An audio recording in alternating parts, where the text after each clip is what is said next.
الشیطان الرجیم بسم اللہ الرحمن الرحیم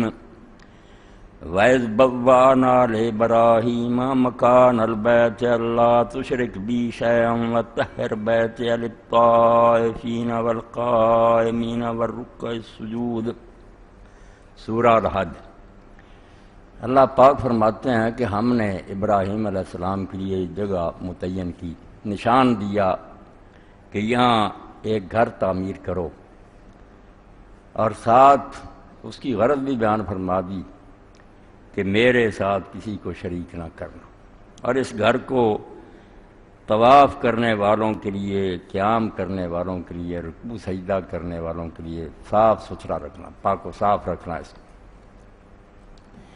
ابراہیم علیہ السلام جس دور میں عراق میں پیدا ہوئے، پوری زمین بت قلا تھی، ہر جگہ غیروں کے آستانے بنے ہوئے تھے، دربار تھے، ان کے جھنڈے لہرا رہے تھے، نیازیں چڑھائی جا رہی تھیں، طواف تھا، لوگ ان سے مانگتے تھے، مگر اللہ کا کوئی گھر نہیں تھا۔ جو ساری کائنات کا مالک ہے نا، اس کی پرستش کے لیے کوئی مرکز نہیں تھا۔ تو پھرتے پھراتے جب ابراہیم علیہ السلام حجاز میں پہنچے تو اللہ تعالیٰ نے جبریل علیہ السلام کے ذریعہ نشاندہی کی کہ میرا گھر بنا،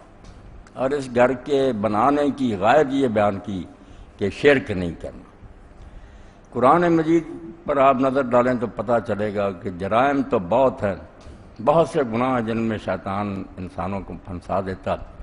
مگر اللہ نے جس جرم کو سب سے بڑا جرم کار ظلم عظیم کا وہ شرک ہے،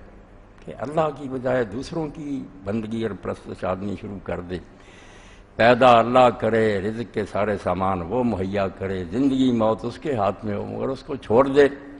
وہ منہ دیکھتا ہی رہ جائے سب کچھ دینے کے باوجود، اور آدمی ان کی طرف رجوع کرے جو ایک ذرے کے مالک نہیں، انہوں نے نہ کچھ پیدا کیا، نہ وہ کسی کو دے سکتے ہیں۔ اللہ کی اگر مرضی نہ ہو تو زمین و آسمان کی ساری مخلوق مل کر چاہے نا کہ یہ ذرہ اپنی جگہ تبدیل کر لے، سارے فرشتے نبی وہ جگہ نہیں تبدیل کر سکتے۔ اس کائنات پر اللہ تعالیٰ کا ہولڈ ہے، اس کے اذن اور حکم کے بغیر ایک پتہ نہیں حرکت کر سکتا۔ اس لیے ایسے خدا کو نظر انداز کرنا اور ان لوگوں سے مانگنا جو بالکل ضعف الطالب والمطلوب، مانگنے والے بھی بے بس اور جن سے مانگ رہے ہیں وہ بھی لاچار اور بے بس،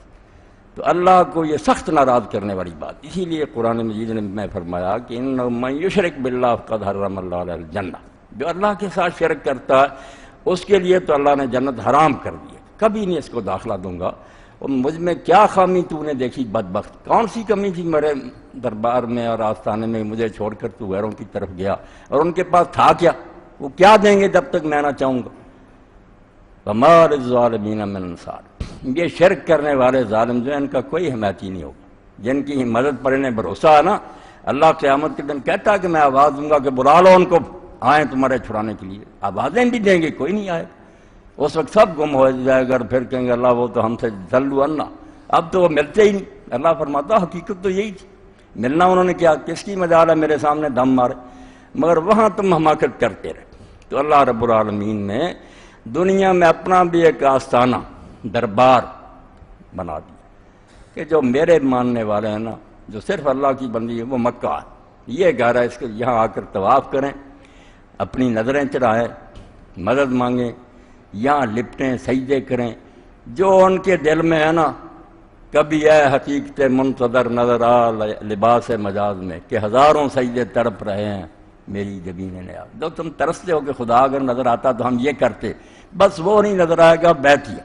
میں نے کیا کیا، یہ میرا گھر ہے، یہ کسی بندے کا گھر نہیں، نہ یہاں کوئی دفن ہے، نہ کسی کی قبر ہے، میرا ہے، یہاں آ کر شوق پورا کر۔ اس لیے وہاں ایک پتھر ہے، اللہ کے کہنے سے ہم اس پتھر کو چومتے ہیں۔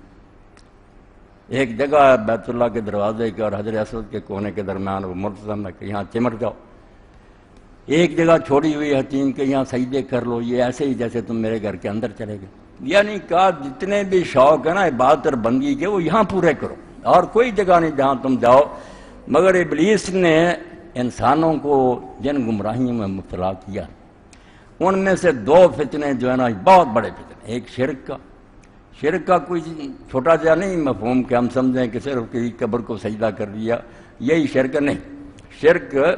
اللہ تعالیٰ کے اختیارات دو قسم کے ہیں، اختصار سے بات جو ہے نا وہ آپ کے سامنے عرض کروں۔ ایک تو اللہ تعالیٰ کے تکوینی اختیارات ہیں، جہان کو چلا رہا جس کو ہم تقدیر کہتے ہیں، کسی کو نفع پہنچا رہا ہے، کوئی بیچارہ نقصان میں آ رہا ہے، کسی کو تندرستی دے رہا، کوئی بیماریوں کے ذریعے آزمایا جا رہا ہے، یہ تکوین ہے، کن فیکون ہو رہا۔ اس ارادے کی تو کوئی مزاحمت ہی نہیں کر سکتا، وہ کہتا ہو جاتا، اس میں کوئی ارنگا نہیں اڑا سکتا، وہی ہوگا جو اللہ چاہے گا۔ مگر کچھ دوسرے ہیں اللہ تعالیٰ کے اختیار، تشریع، قانون سازی کہ لوگوں یہ کرو نہ کرو، اس میں انسانوں کو بھی امتحان کے لیے آزادی ملی ہے کہ اس کو ماننا چاہے مانے، نہیں ماننا چاہے نہ مانے۔ اللہ کہتا ہے کہ نمازیں پڑھو، وہ چاہتا ہے کہ یہ پڑھے، مگر نہ پڑھنا چاہے تو اس ارادے کی آدمی مخالفت کر سکتا۔ یہ اس طرح کا حکم نہیں تقدیر جائے والا کہ ہو ہی، یہ اس پر چھوڑا گیا کہ کرنا چاہیے تجھے، نہیں کرے گا جہنم میں جائے گا۔ تو اب لوگ ایسا کرتے ہیں کہ تکوینی طور پر بھی دیوتاؤں کو، فرشتوں کو، اولیاء کو، زندوں مردوں کو سمجھ لیتے ہیں کہ وہ کن فیکون کے اختیارات بھی انہیں مل گئے۔ اچھے بڑے لوگ کہتے ہیں احد سے احمد اور احمد سے تجھ کو حاصل ہے سب کون مکون یا غوث۔ اللہ نے حضور کو دے دیے، حضور سے ہوتے ہوئے غوث اعظم آپ کو مل گئے، کرے نہ کرے ساری خدائی اب آپ کے ہاتھ میں ہے۔ یہ وہ شرک ہے جس کی وجہ سے انسان غلام بن جاتا ہے۔ غلامی کی یہ بھی بدترین قسم ہے کہ ظالم حاکموں کے خلاف تو شاید یہ کبھی نفرت کا کلمہ کہہ دے یا دل میں برا جانے، مگر جنہیں یہ سمجھ لیتا ہے نا کہ یہ میری قسمت کے مالک، انہیں تو میرے اندر کے جو راز ہیں ان کا پتہ، دل کی باتیں، نہ کانپتا رہتا بیچارہ کہ کوئی ایسی بات نہ نکل جائے تباہ ہو جائے۔ اور اب ایکسپلائٹیشن دیکھیں کہ وہ اولیاء اور انبیاء جن کے نام پر یہ کاروبار ہوتا ہے ان کا کوئی دخل نہیں، نہ وہ راضی نہ انہیں لوگوں کو بتایا۔ اللہ نے اس کو شرک کو مکر کہا کہ یہ ایک فراڈ ہے جو کچھ ہوشیار لوگ کرتے ہیں کاروبار چمکانے کے، کہہ دیتے ہیں کہ یہ بزرگ جو یہاں دفن ہیں بس یہ اس رنگ کی جو بھینسیں ہیں اس کو یوں بدل دیتے ہیں، چوروں کو کتب بنا دیتے ہیں، سچی جھوٹی جو کرامات ہیں نا ان کا پروپیگنڈا کرتے ہیں۔ اب ولی کو کوئی فائدہ نہیں پہنچتا، فائدہ ہی نہیں پہنچتا، اتنے توندے ہیں، بیٹھے ہوئے موٹے ہو گئے، نذرانے جا رہے ہیں، کھیرے ہیں، حلوے ہیں، اور اب تو لوگ دیکھتے ہیں کہ داتا دربار پر دیکھ آتی ہے، ادھر سے لوگ دیکھ دیتے ہیں، دوسرے دروازے سے پھر نکال کے لوگ پھر بھیج دیتے ہیں۔ کاروبار، فراڈ، اور نشہ جو ہے فروخت ہوتا ہے، تہہ خانوں سے عورتیں جو ہیں وہ کاری کرتے ہیں، ان کے ساتھ پکڑی جائے، سب چیزیں آپ کے علم۔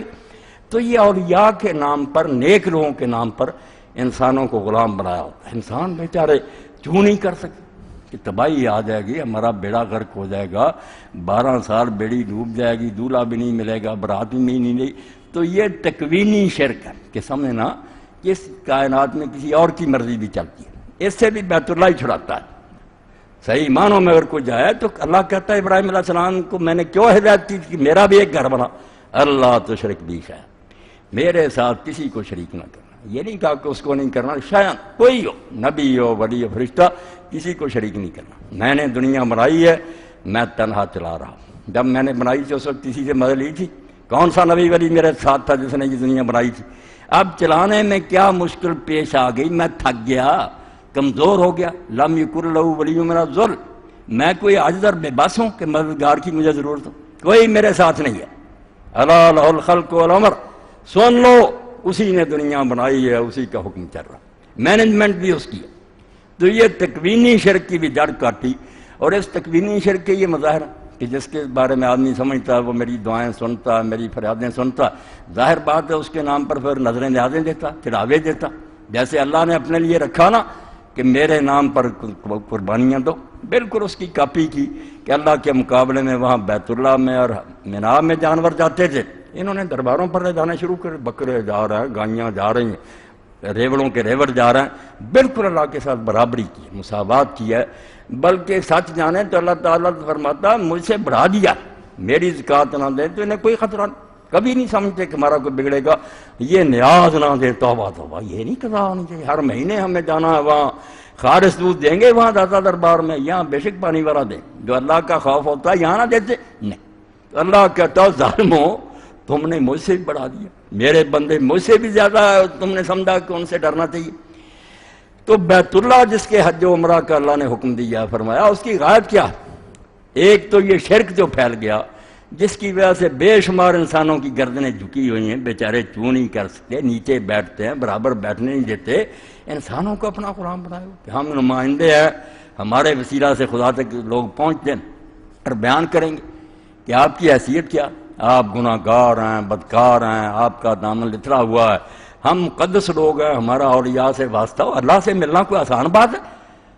یہاں بادشاہ سے اور کسی افسر سے نہیں مل سکتے تم عام آدمی، اللہ کے جلال عظمت اور حیبت کو اس طرح بیان کریں گے، شان بیان کریں گے، مگر اس نیت سے نہیں کہ وہ ایسی اونچی شان نہیں، ڈرا دیا گیا نا، توبہ توبہ، نام بھی نہ لینا، تم وہاں جا سکتے ہو، ہمارے ذریعے جاؤ، ہم وہاں جائیں گے، تمہاری بات سنا دیں گے اور ہماری جیبیں گرم کرو۔ اور نتیجہ پھر وہ باغی مرید والی نظم علامہ اقبال والی، گھر پیر ہم کو تو میسر نہیں مٹی کا دیا بھی، گھر پیر کا بجلی کے چراغوں سے روشن۔ نام لیتے ہیں کہ وہ فقیر تھے، لکڑی کی روٹی کھاتے تھے، جا کر دیکھیں جتنے ان کے گدی نشین ہیں محل بنے ہوئے ہیں، ہزاروں کے کتے آتے ہیں، ان سے شکار کھیلتے ہیں دیوان، کاریں ہیں ان کے پاس، مرید بیچارہ دہاڑی کماتا ہے 10 روپے،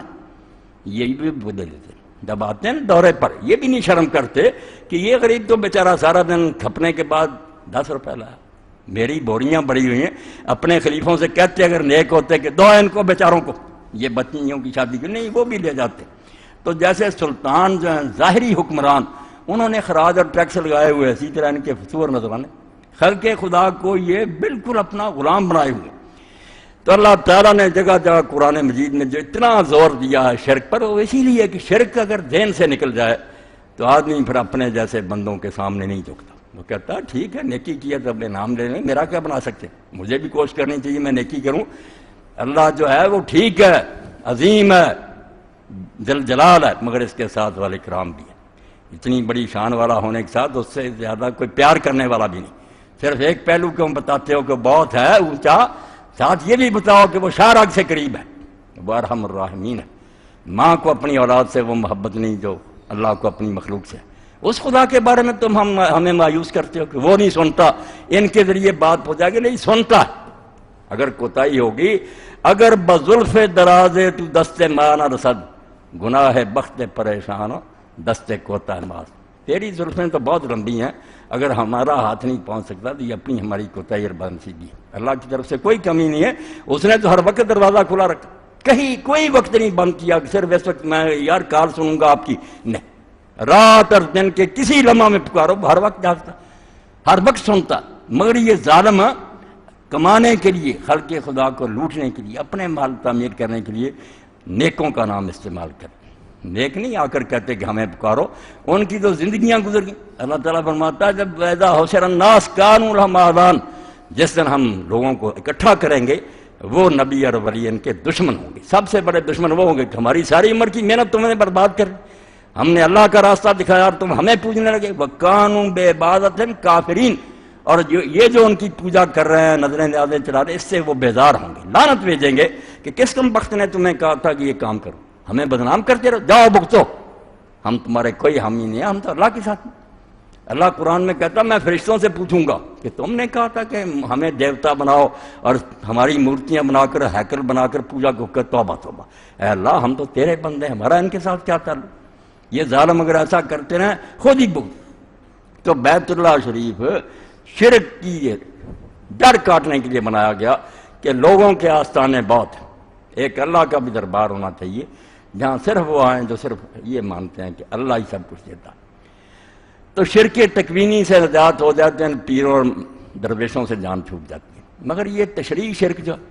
کہ قانون سازی کے اختیار بھی بندوں نے سنبھال لیے ہیں، کچھ حکومت کے تخت پر بیٹھ جاتے ہیں، وہ اپنے آرڈیننس جاری کرتے ہیں، بندہ ہوتے ہوئے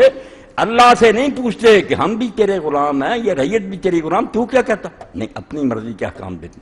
اور اپنی مرضی کے احکام ان میں سے کبھی امن نہیں قائم ہو سکتا۔ اب امریکہ کا بھی چہرہ جو ہے نا سامنے آتا جاتا نا، سب وہ لبرلزم ختم ہو رہا ہے، اتنی کٹڑ مسیحیت سامنے آ رہی ہے، پادری زور پکڑ گئے، ان کے ووٹ لیے ہیں، وہ حرام دادہ مجبور کر رہے ہیں کہ وہ خالص عیسائیت زندہ کرنی پڑے، اور وہاں کے اب لبرلسٹ چیخ رہے ہیں کہ بنیاد پرستی تو امریکہ کے گلے پڑ گئی، آکاش بیل آ گئی،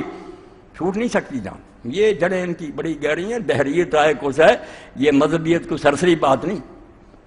ابلیس سے چلی ہوئی اور اس نے دنیا کو جکڑا ہوا کہ انسانوں نے اختیار سنبھالے۔ ہم نے اپنے ملک میں تماشا دیکھا نا کہ جب کچھ لوگ اپنے ساتھ ملانے تھے، اس وقت وہ دفعہ جو تھی کہ جو اپنی پارٹی تبدیل کرے گا اس کی رکنیت ختم ہوگی، دوبارہ الیکشن لڑنا پڑے گا، معطل کر دی، کہ کوئی نہیں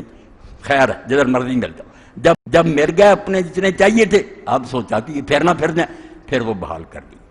یہ ہے وہ بات جس کو اقبال کہتے ہیں عقل خود نہیں، کہ عقل جو ہے نا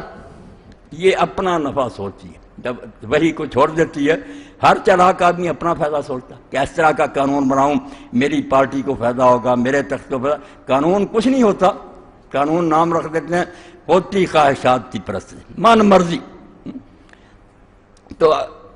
عقل جو ہے فرماتے ہیں یہ صرف اپنا نفع سوچتی ہے، سود خود بیند نہ بیند سود غیر۔ جو بنانے والے ہوں گے ان کی اکثریت اپنا نفع سوچے گی، غیر کا نہیں۔ اگر وہ مزدور ہوں گے وہ اپنی مرضی کا قانون بنائیں گے، اگر چھوڑ دیں سرمایہ دار ہوں گے وہ اپنی مرضی کا بنائیں گے۔ وہی ہے خدا جو ہے، چونکہ اللہ بے نیاز ہے، اس کا تو کوئی کام اٹکا ہوا نہیں ہے، اس کی نظر میں سارے بندے یکساں ہی ہیں۔ وہی حق بینندہ سود ہما، اللہ کی وہی جو ہے کلام وہ سب کا نفع سوچتا، امیروں غریبوں کا، کمزوروں کا، بڑوں کا، اس میں در نگاہ اچھے چھوٹے بڑے سب اس کی نظر میں ایک ہوتے ہیں۔ اس لیے دین کہتا ہے کہ صرف تکوینی شرک جو ہے نا کہ اللہ کے سوا کسی سے مدد نہ مانگو، وہ بھی بڑی گمراہی ہے، مگر یہ جو کوئی انسان ہو کر انسان پر اپنی حکومت کرے یہ اس سے بھی بڑا ظلم ہے۔ یہ جو ملوک جو ہیں، بادشاہ جو ہیں، ہمیشہ لوگوں کو اپنے بندے بنا کے رکھتے ہیں، اور کبھی کبھی یہ سجدے بھی کرواتے ہیں۔ اور ایک بڑی بات قابل توجہ، فرعون اور جو تھا نمرود، انہوں نے اپنے آپ کو الہ نہیں کہا، کہیں نہیں آتا کہ انہوں نے کہا الہ، وہ کہتے رب، ہم تمہارے رب ہیں۔ تو رب یہی تھا کہ وہ اس معنی میں کہ ہم تمہارے سیاسی حکمران ہیں، ہمارے ہاتھ میں اقتدار ہے، دریار نہریں ہمارے زیر حکم چلتی ہیں، اس لیے قانون ہم بنائیں گے، جو ہم کہیں گے ہماری مرضی قانون ہوگی۔ انبیاء کہتے تھے نہیں، جو خدا ہے زمین و آسمان کا بنانے والا اسے ہی حق پہنچتا کہ وہ بندوں کے لیے قانون بنائے، کوئی قانون نہیں بنا سکتا۔ تو سیاسی دائرے میں تو یہ لوگ ملوک بن جاتے ہیں، بادشاہ اپنی مرضی پر لوگوں،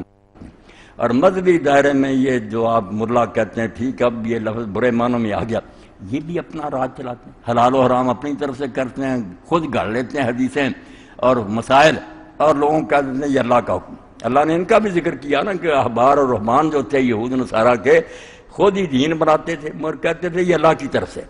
تو یہ بھی بندوں پر خدائی کرتے ہیں، خدا کے نام پر۔ ہاں بادشاہ تو چلو اپنے زور سے کرتے نا، یہ خدا کا نام استعمال کرتے کہ دین ایسا کہتا ہے، حالانکہ دین نہیں کہتا۔ اللہ نے پہلے پارے میں کہ اپنے ہاتھ سے کمبخت لکھ لیتے ہیں کتابیں، اور پھر وہ لوگوں کو سناتے ہیں۔ ان کے بڑے بھی لکھ کر دے جاتے ہیں نا، جو جھوٹے تھے کذاب اور وضاع، وہ بھی باتیں کر کر لکھ جاتے ہیں۔ میرے سامنے اس وقت ذہن میں ایک قصہ، ہندوؤں میں ایک گروہ اٹھ کھڑا ہوا، ذرا سوچنے سمجھنے والا بن گیا، آریہ سماج کہتے ہیں۔ اب پرانے جو سناتن دھرمی ہندو تھے وہ تو ایسے ہی تھے جیسے ہمارے عوام ہیں، بتوں کی پوجا اور بس پنڈتوں کو پوجنا، یہ کچھ باغی سے ہو گئے۔ تو انہوں نے کہا یار یہ کیا ہے کہ مردہ مر جائے اس کے بعد یہ تم خیرات کرتے ہو اور برہمن لے جاتے ہیں، کچھ نہیں، یہ ڈھونگ ہے، آدمی نے جو عمل کیے ہیں وہی سارے ملیں گے۔ تو دیانند لکھتا ہے ستار پرکاش میں کہ ایک شخص تھا، وہ مرنے کے قریب ہوا تو اس کے بیٹے کے پاس ایک گائے تھی، اس پر ہی ان کا گزارا تھا۔ اب برہمن کی بھی نظر تھی کہ یہ گائے لینی ہے۔ جب مرنے کا وقت آیا وہ گیا، اس نے کہا بچہ راستے میں ایک ندی آتی ہے، وہاں روحیں گوتے کھاتی ہیں، اگر گو دان کی ہو نا، گائے دی ہوئی اللہ کے راستے، پھر وہ دم پکڑ کر وہ ندی پار کر جاتا، ورنہ وہی بیچارہ ڈبکیاں کھاتا، دو اپنے باپ کے لیے گائے۔ اس نے کہا پنڈت جی میں اور کچھ دے دیتا ہوں، یہ بچوں کا گزارا اسی پر، مگر نہیں پنڈت نہیں باز آنے والا تھا۔ اس نے کہا نہیں دینی پڑی۔ لوگوں نے کہا چھوڑ یار، تیرا باپ جو ہے اس سے بڑھ کر ہے گائے، دے دے، دے دی اسے۔ باپ مر گیا، کچھ دن تو گزارا کیا اس نے، مگر وہ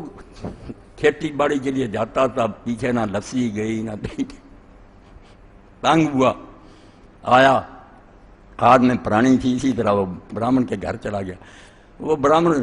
دو رہا تھا دودھ بالٹی میں، تو اس نے کہا پنڈت جی، پہلے تو اس نے بڑا استقبال کیا، آؤ یجمان آؤ جائے۔ اس نے کہا یجمان ٹھیک ہے، یہ دودھ بھی اٹھاؤ، گائے بھی کھولو، چلو میرے ساتھ۔ کہ توبہ توبہ توبہ، کیا کر رہے، کفر بک رہے، خیرات کرنے کے بعد لیتے۔ اس نے کہا پنڈت جی بات سنیں، اگر کوئی ایسی ندی تھی، اب بھی گائے آپ کے پاس نا، تو ابا جی مجھے پیغام بھیج دیتے، میں گائے لے جاتا، ندی پار کرا کر اپنے گھر لے جاتا۔ اب بھی گائے کہیں گئی تو نہیں، آپ پار کرائے میں بھی پار کرایا۔ او نہیں، کتابیں دیکھو بزرگوں نے لکھا یہ، وہ کہنے گا بزرگ ہی کنجر آپ کے ہی تھے۔ وہ اسی لیے تو لکھ گئے کہ لوگوں کو لوٹو، رکھو پوسیاں اپنی، میں نہیں ان باتوں کو مان۔ تو واقعی یہ بات صحیح ہے، شرک کوئی چھوٹی بڑا نہیں،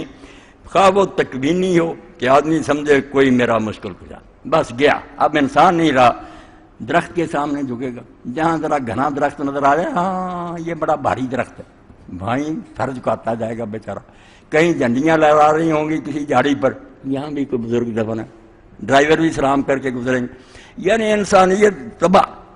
وہ نوبت آ جائے گی جو اقبال کی، میں نے تو کسی کتے کو نہیں دیکھا کہ وہ کسی کتے کے سامنے سر جھکاتا، تم انسان ہو کر اپنے آپ کو ذلیل کر، مگر یہ شرک ذلیل کراتا۔ ہاں پہلے غلط بات اسے بتاتے ہیں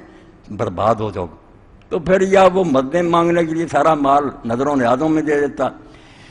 یا ایسے لوگ مل جائیں جو حکمران ہوں، وہ ٹیکس لگا کر لوگوں کے کمرے توڑ دیں گے کہ ہم ذل اللہ ہیں، خدا کا سایہ ہیں زمین پر۔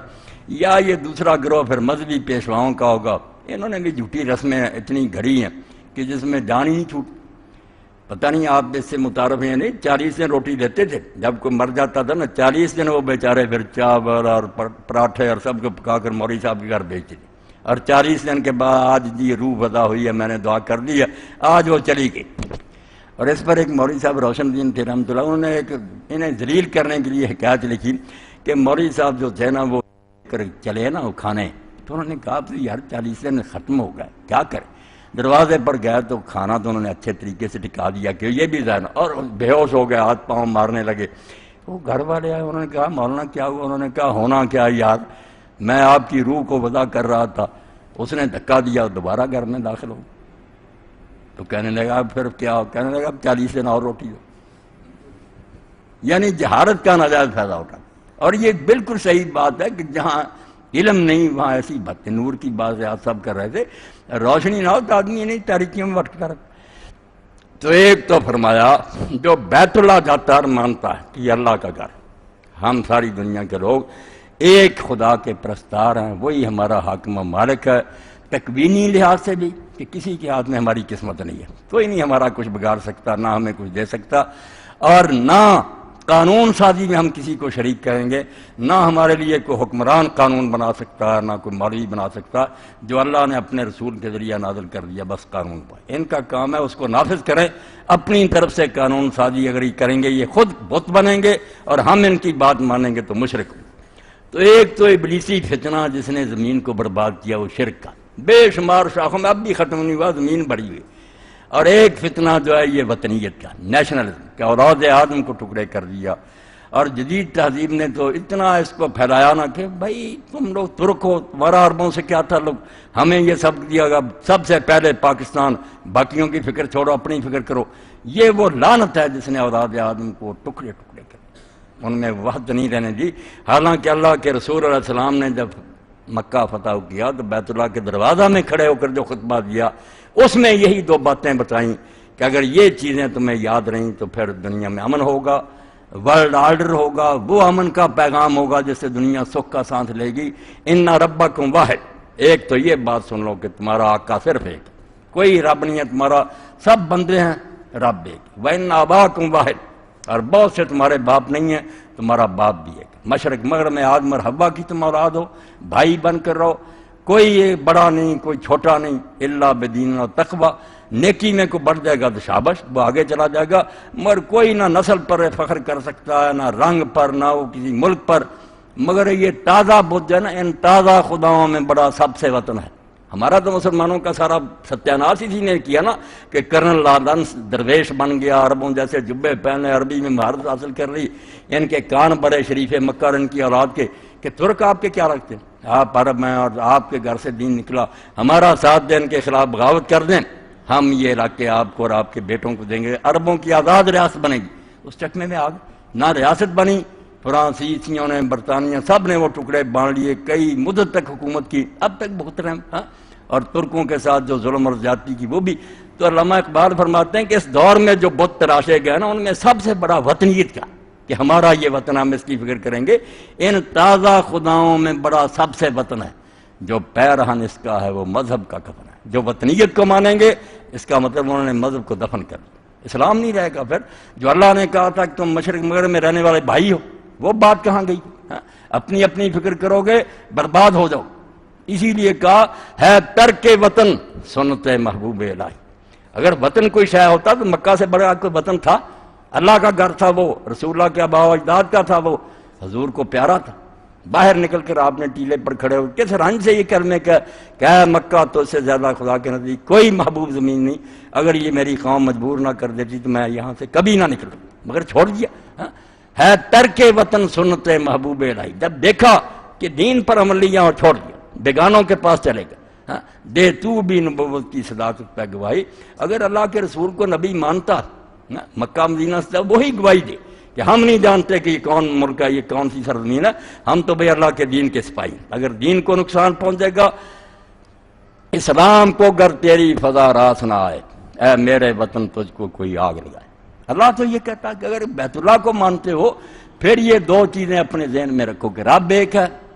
تم سارے ایک کنبہ اور تمہارا باپ ایک ہے، اور آپ بھی جوں غور کریں گے سمجھیں گے کہ واقعی یہ دونوں چیزیں اگر انسانوں کے ذہنوں میں بیٹھ جائیں، مسلم کافر ہونا تو الگ ہے، دنیا امن کے ساتھ نہ رہنا شروع کر سوکھ نصیب ہو جائے.